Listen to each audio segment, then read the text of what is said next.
Chris Koen, een domper, denk ik. Absoluut, ja. Als je in 5 minuten voor tijd de 0-1 tegenkrijgt, is dat absoluut een domper, ja.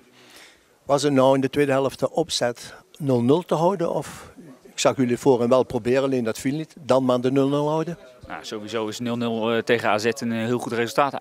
Gezien hoe zij erin zitten in de competitie. Ze staan volgens mij derde en spelen goed voetbal. Dus ik denk 0-0 was wel een hele mooie uitslag voor ons geweest. Dus ja, uiteindelijk gaat het wel meespelen. Ja, dat je denkt, nou 0-0 tegen AZ is een prima verdienste. Ja.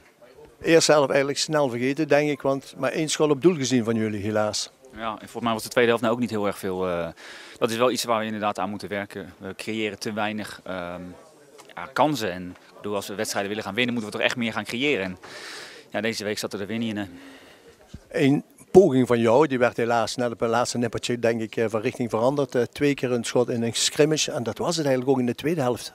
Ja, wat je zegt, het is te weinig.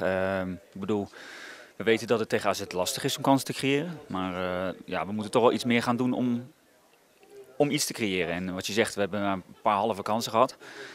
Ik denk dat het schot van Simon nog de grootste kans was in de eerste helft. Ja, en verder is inderdaad scrimmageballen en zo, maar dat is te weinig om echt wedstrijden te gaan winnen. Ja.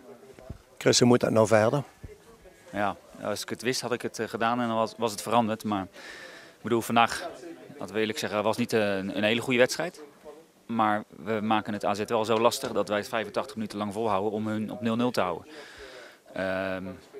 Ik denk dat we nog zuiverder moeten zijn. We leiden te veel balverlies. Maar ik hoop dat het de ommekeer komt en dat we nu eens wedstrijden gaan winnen. Ja. Want na de 10e nederlaag, denk ik, begint de druk wel groot te worden. Hè? Ja, absoluut. Ik bedoel, we wisten dat het een lastig seizoen zou worden, zeker na vorig jaar. Maar ja, als je dan inderdaad geen wedstrijden gaat winnen, dan wordt de druk alleen maar groter. Maar ook daar moeten we mee om kunnen gaan. En we moeten gewoon gaan winnen. En ongeacht wat nu de media gaat zeggen of de supporters of van mensen van buitenaf.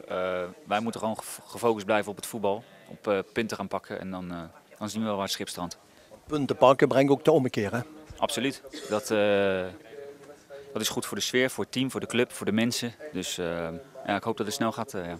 Sterkte, hè? Dankjewel.